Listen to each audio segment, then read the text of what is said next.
एक तरफ हम और पूरा देश और विशेषकर जो सत्ताधारी लोग हैं कि हम उस बात की खुशी मना रहे हैं कि हमारे देश के महामहिम राष्ट्रपति महोदया एक आदिवासी समुदाय से आते हैं और साथ ही एक महिला हैं। लेकिन वर्तमान में देखा गया है पूरे देश के अंदर अगर सबसे ज्यादा अगर कोई पीड़ित है, किसी पे अत्याचार हो रहा है तो वो आदिवासी समुदाय है और महिलाएं हैं। आज मणिपुर का उदाहरण देख लें।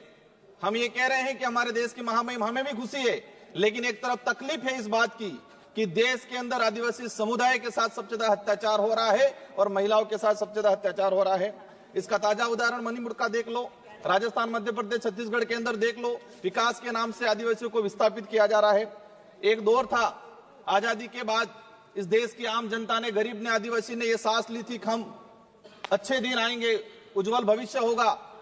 हमने देखा है वो दौर कि आज से 20-25 साल पहले आदिवासी गरीब दलित व्यक्ति अपनी जरूरतें पूरी करने के लिए, अपने बच्चों को पढ़ाने के लिए, अपनी बीमारी का इलाज कराने के लिए जमीन और जेवरात गिरवी रखता था।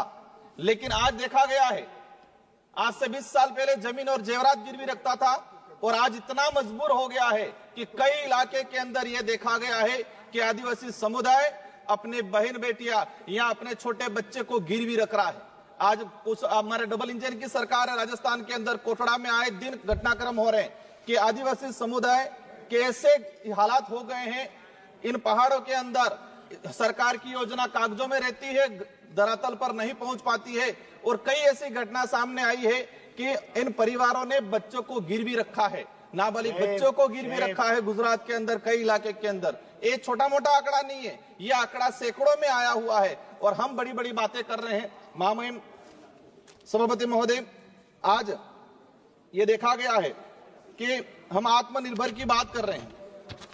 हमारे बड़े बुजुर्ग भी कहा करते थे कि बच्चे को पैरों पे खड़ा करना सिखाना है, मतलब उसको आत्मनिर्भर बनाना है।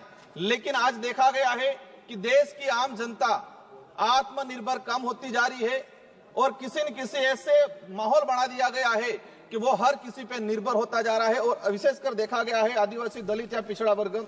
माननीय सभापति महोदय, अभिभाषण के दौरान आदिवासी इलाके के अंदर 30 मेडिकल कॉलेज की बात हुई। अच्छी बात है, हम भी चाहते हैं, लेकिन इन मेडिकल कॉलेज की धरातल पे स्थिति क्या है?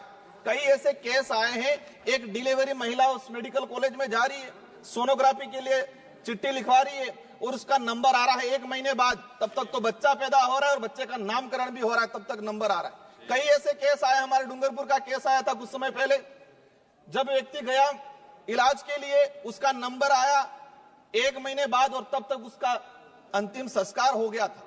ये स्थिति बनी हुई है, मतलब पीएससी सीएससी से भी बदतर स्थिति मेडिकल कॉलेज की बनी हुई है धरातल पे अंदर। अगर हम जाएंगे वहां, मैं खुद सांसद हूं, मैंने कई विजिट किया, मेरे वहां संसदीय क्षेत्र बांसवाड़ा डूंगरपुर में जमीर नहीं मानता वहां जाने का, क्योंकि ऐसी हालात बनी हुई है। ये पड़े रहते हैं लोग, नंबर नहीं आता है, जांच नहीं हो पा रही है। तो हम चाहते हैं कि जो योजना है उसको धरातल पे इंप्लीमेंट किया जाए। माननीय सभापति महोदय, आयुष्मान कार्ड की बात की गई, अच्छी बात है, होना चाहिए, लेकिन देश के अंदर ऐसे कई किस्से आए हैं पिछले 2-3 सालों के अंदर कि दवाई का पैसा नहीं मिलने से अपने परिवार की पालन नहीं कर पाया, वो इलाज नहीं करा पाया तो आत्महत्या की गई है। माननीय सभापति महोदय, बिरसा मुंडा जी के लिए जनजाति गौरव दिवस मनाया गया, हम भी स्वागत करते हैं, इसकी घोषणा हुई, लेकिन सिर्फ घोषणा होने से, मनाने से नहीं जमेगा। बिरसा मुंडा जी चाहते क्या थे, उनके विचार क्या थे, उनके उद्देश्य क्या थे, इन पे हमें काम करने की जरूरत है। आज वो जल जंगल जमीन का बात करते थे, अबुआ दिसम अबुआ राज की बात करके गए थे वो, लेकिन आज क्या हो रहा है? जल जंगल जमीन उद्योगपतियों को दिया जा रहा है भेंट में और वहां पर खत्म किया जा रहा है। बिरसा मुंडा जी के उपदेशों पे जाना पड़ेगा, उनके विचारों पे जाना पड़ेगा, सिर्फ जनजाति गौरव दिवस मनाने से काम नहीं चलेगा। माननीय सभापति महोदय, हमने देखा गया है, एक बात सामने आई अभी जनगणना को लेके, एक बात ये समझ में नहीं आ रही, और ये मैं नहीं बोल रहा हूं कि आम जनता बोल रही है, देश की जो विवेकशील है, क्या बोल रही है कि सरकार व मीडिया के पास कुंभ में कितने लोगों ने डुबकी लगाई उसका आंकड़ा है, लेकिन मरे कितने उसका आंकड़ा नहीं है। मतलब डुबकी लगाई 30 से 35 करोड़ लोगों ने, 30 से 35 करोड़ लोगों ने, वो आंकड़ा है, लेकिन मरे कितने लोग हैं, घायल कितने हैं, किस राज्य से कितने लोग हैं, ये आंकड़ा अभी तक सामने नहीं आ पाया है।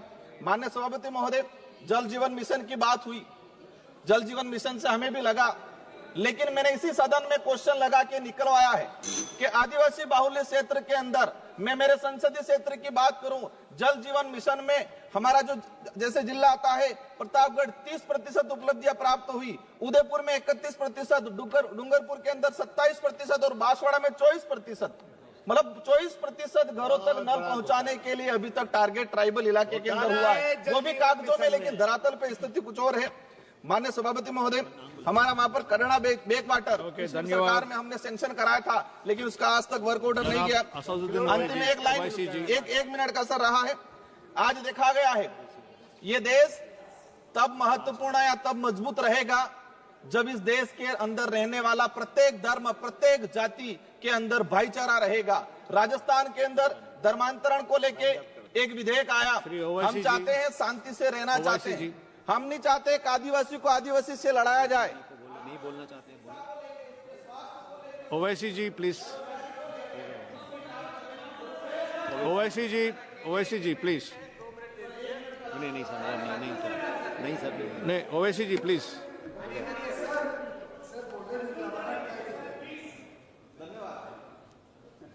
पीयूष भाई मुझे भी देंगे टाइम आप? मुझे भी देंगे टाइम आप? हाय हाय। ठीक है राजकुमार जी आप बोलिए। ये माइक तो ऑन करें। चलिए सरकार की बात। सर हकीकत ये है, मैंने ये ऑथेंटिक आंकड़े के साथ बोल रहा हूं कि जिस स्कूल के अंदर आज से 10 साल पहले सरकारी स्कूल में 200 बच्चे पढ़ रहे थे, उसी स्कूल में आज 50 बच्चे पढ़ रहे हैं। ट्राइबल इलाके के अंदर 3-3 क्लास के बच्चे एक रूम में बैठ रहे हैं, किस क्वालिटी का एजुकेशन जा पाएगा? मैं आपके माध्यम से सरकार से यही अनुरोध करना चाहूंगा, हमें कुछ नहीं मिले चलेगा, गरीब आदिवासी दलित को अच्छा एजुकेशन, अच्छा हेल्थ मिलना चाहिए, वो अपने आप सारी चीजें कर लेगा। इन्हीं शब्दों के साथ धन्यवाद, आभार, और विशेषकर मंत्री जी का। जनाब असदुद्दीन ओवैसी जी।